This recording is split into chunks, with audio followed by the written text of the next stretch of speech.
Welcome, my dear friends from all parts of the world with us today in the Lingophilia online session entitled Parts of Speech.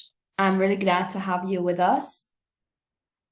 First of all, I want you to follow us on all the social media platforms, which are Facebook, YouTube, Instagram, Facebook, and so forth.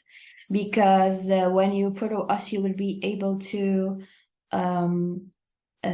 contact us better and be updated on everything we upload or participate in all the events we can do, either paid or for free. So you are more than welcome with us for tonight, and we will start. I want to tell you about our programs. For those who are asking me, what are the types of programs offered in Lingophilia? First of all, we have the LCT program, which is the language courses trainings. These trainings are held in several languages such as English, Spanish, Turkish, French, and Italian. We start from A1 until reaching B1, A1, A2, and B1. The second type of programs we have are the Translation Accelerated Trainings, the TAT, where you can learn translation. The third type of programs, which we will be introducing today, are the ILC programs, which is the Intensive Languages courses. What are these courses? They are about rushing and wrapping up everything you have learned before, even though you didn't learn it with us at Lingophilia. Okay, for example, if you have been studying English at school, or you have participated in several courses in another center, you can choose ILC program, which is an accelerated program in the field of grammar or writing or speaking. Today we will be tackling the field of grammar, one of which is the parts of speech. Also, we have another programs such as self-improvement trainings, Arabic as a foreign language, and English for specialized purposes. The sixth type of programs is dedicated to those who want to learn English for their field of work or majors. So let's dive into the content. What are the parts of speech and what is their importance, and how can they make English language learning easier for us all? First of all, parts of speech are 8, okay, in English language. They are noun, pronoun, verb, adjective, adverb, preposition, conjunction, and interjection. Okay, so the part of speech, what is it? It indicates how the word functions in meaning as well as grammatically within the sentence. An individual word can function as more than one part of speech when used in different circumstances, and we will see this through the training. Okay, welcome everybody. Okay, what is the importance of parts of speech? First, it helps us recognize, okay, every single type of word and how we can use it in a sentence. Okay, it will help you learn better and faster and clearer this foreign language you're going through, regardless if it is English or any other language. Okay, so the part of speech to which a word belongs guides its use in a sentence and defines the correct word order and punctuation. Because for example, when I start with a verb in the sentence, I may be using it as imperative. so I have to put an exclamation mark at the end. For example, when I start with the subject or with a question word, fine, I have to end up the sentence using what? An interrogative mark. So depending on the part of speech I am using and the classification of it, okay, in the sentence, I can understand how to write clearly and better. Okay, knowing the rule that each word has a sentence structure clearly helps to understand sentences and also to construct them properly. This is so easy and I think it's so clear. Okay, the first type we will be going through is the noun. A noun is the name of a person, place, thing, or idea, such as man, bottle, college, house, happiness, etc. Nouns are often used with an article. How can we define or how can we recognize this is a noun? We try to use with it a or an. If we can, so it's a noun. For example, I cannot say a eat or an eat, but I can say a meal. So meal is a noun, but eat is a verb. Okay? Proper nouns always start with a capital letter. Common nouns do not.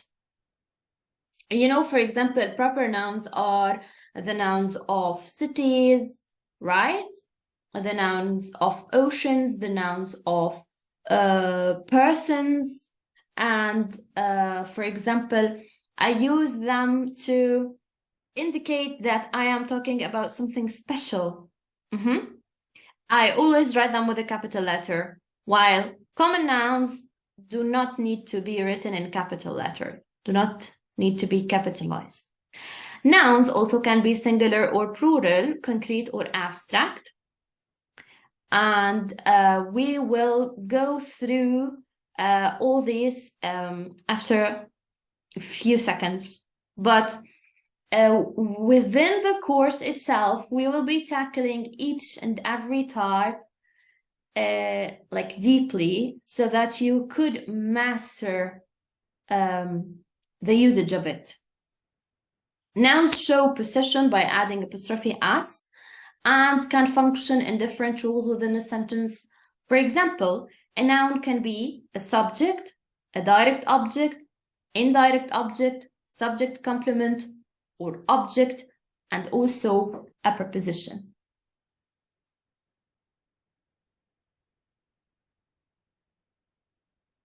Okay, guys. Now, pronouns.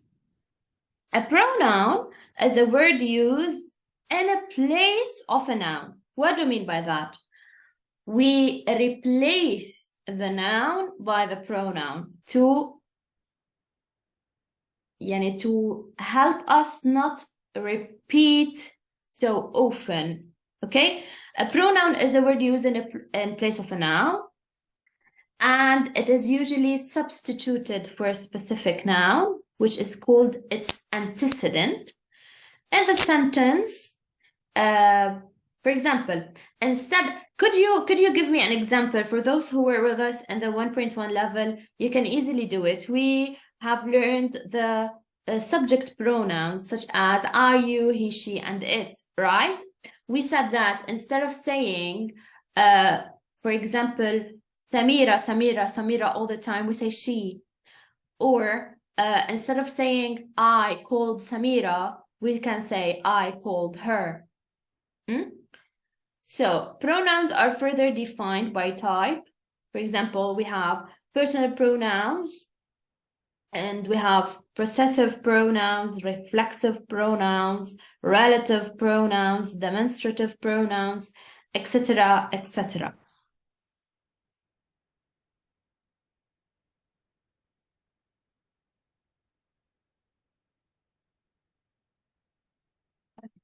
But let us talk about the types of nouns, okay? I will talk to you guys at the end of the session for those raising their hands. First, we have the common nouns. Common nouns are non-specific nouns. Okay, on the other side, we have the proper nouns. Okay, the common nouns and the proper nouns. We have the abstract nouns and the concrete nouns, countable nouns and uncountable nouns, compound nouns, collective nouns, singular nouns, and plural nouns. We will be tackling the singular nouns and the plural nouns in the course we will be in. Okay. Yeah. Now, starting it tomorrow in May, we will differentiate between the singular nouns and the plural nouns, also the countable and uncountable nouns. Okay? So all these are types of nouns.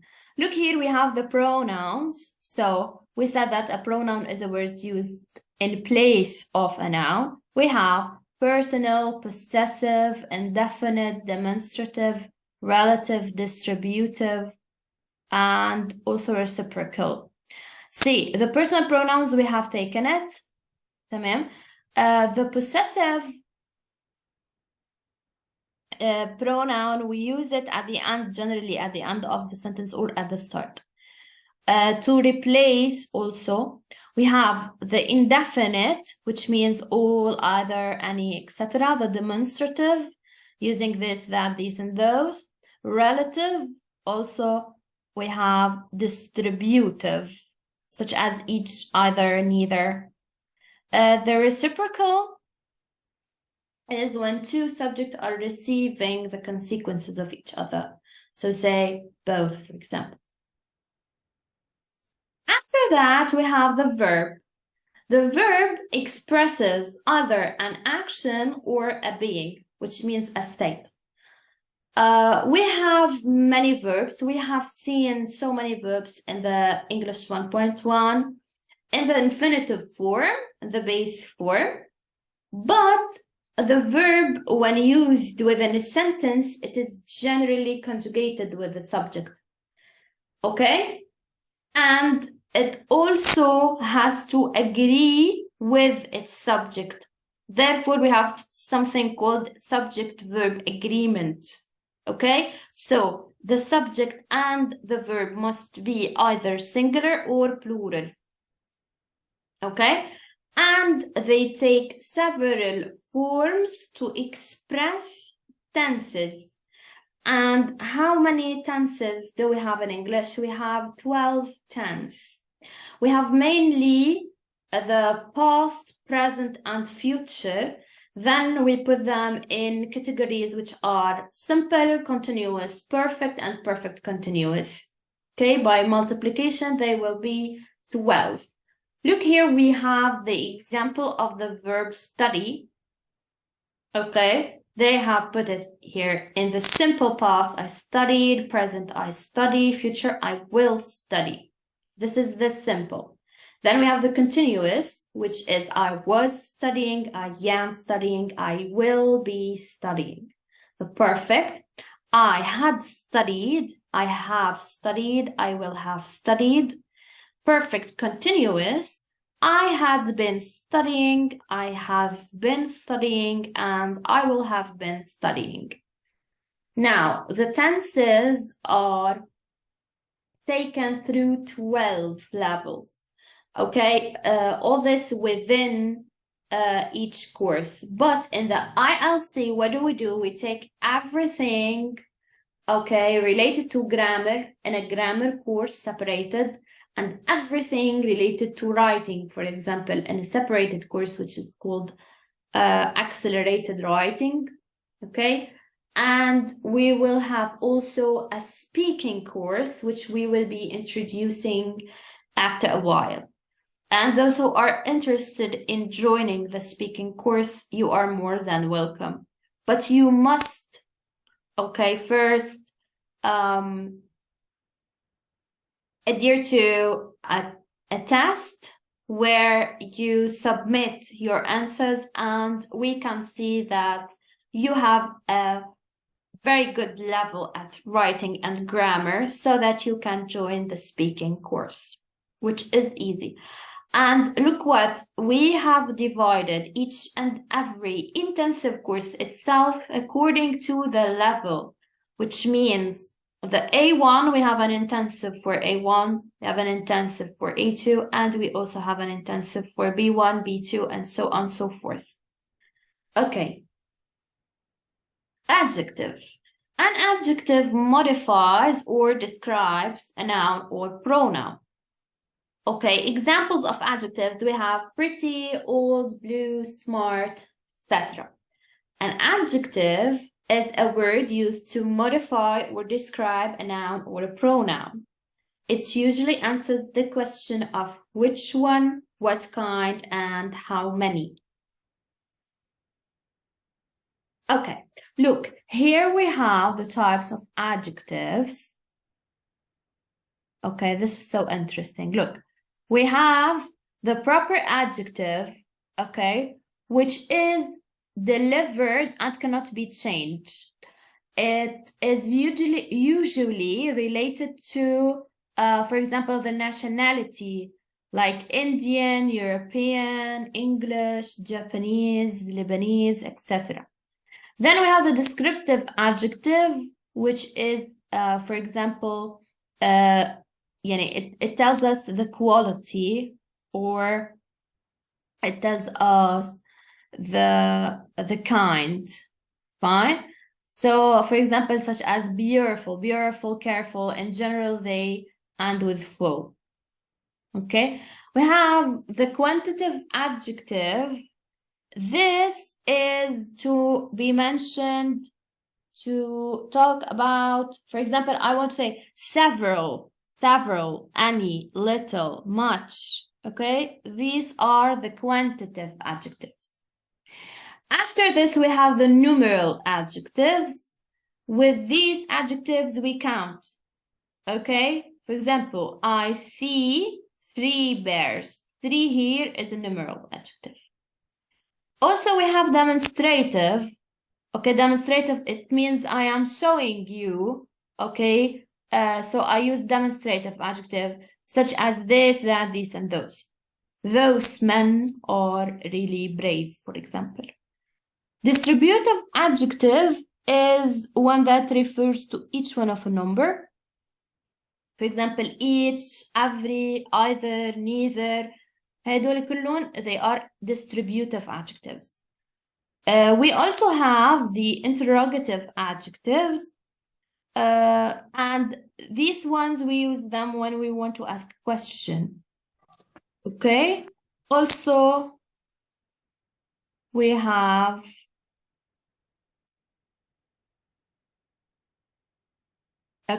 we also have the possessive adjectives, and we use them before the word to mention the possession.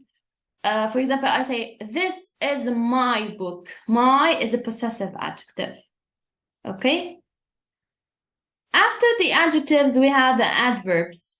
And an adverb modifies or describes a verb, an adjective, or another adverb. Generally, the adverbs end with ly. Okay? If I add ly to the adjectives, they become adverbs. Like gentle, gently, extreme, extremely, careful, carefully, and etc. But well isn't from this category. An adverb describes or modifies a verb, an adjective, or another adverb, but never a noun. يعني الadjective it modifies على طول واشتغلته هو a modifier. Okay?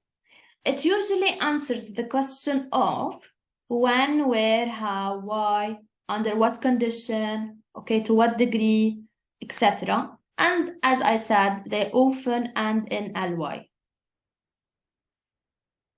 Okay, look for example, how can we form the adverb? Answering the word how, we say cheerfully, painfully, efficiently, secretly, clearly, easily. Answering the question where, we say inside, near, at, on, etc. When, we mention the time. Yesterday, in a minute, before, at, soon, today. Answering why, we answer with because, as, or for. Okay? And the frequency, it means how much the action is being repeated. Okay, this is what we call frequency. We have every with it. Everything that starts with every, it means frequency. Sometimes, every week, always, frequently, never, seldom, etc. Okay, we also have preposition. A preposition is a word placed before a noun or pronoun to form a phrase modifying another word in the sentence, such as by, with, about, until. Okay, for example, look at this. By 3, with our friends, about the book, until tomorrow. A preposition, a preposition is a word placed before a noun or pronoun to form a phrase, modifying another word in the sentence. Therefore, a preposition is always part of a prepositional phrase.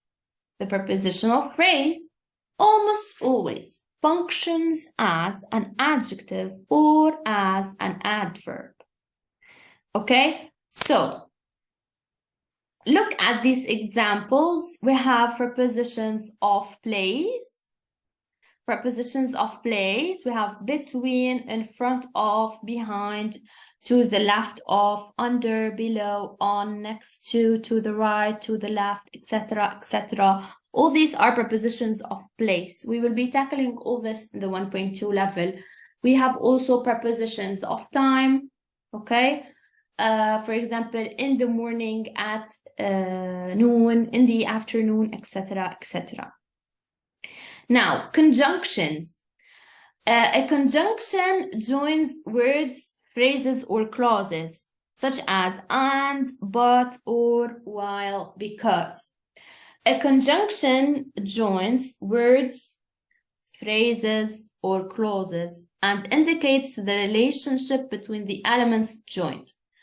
Coordinating conjunctions connect grammatically equal elements, and they are as follows: and, but, or, nor, for, so, yet. Then we have the subordinating conjunctions, and they connect clauses that are not equal. Okay?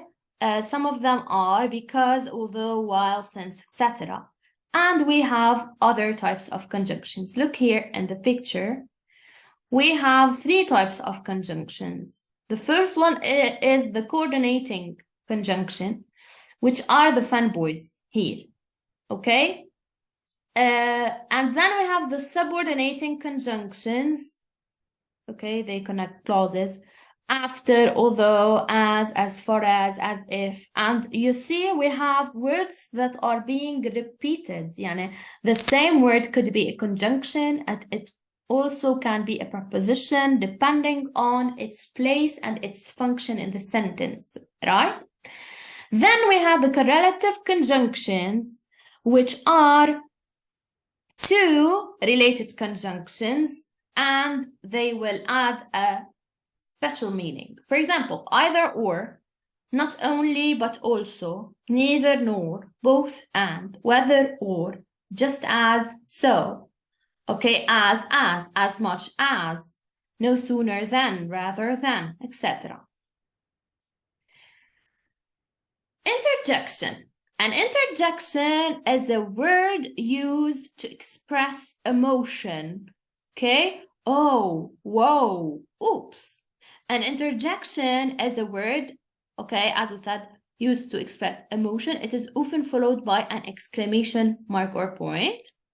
And here are all the interjections, such as whoa, ah, hello, oh my god, he, yeah, bang, bam, oh, zap, oops, oh my god, OMG, okay, hey, crash, boom, poof, etc.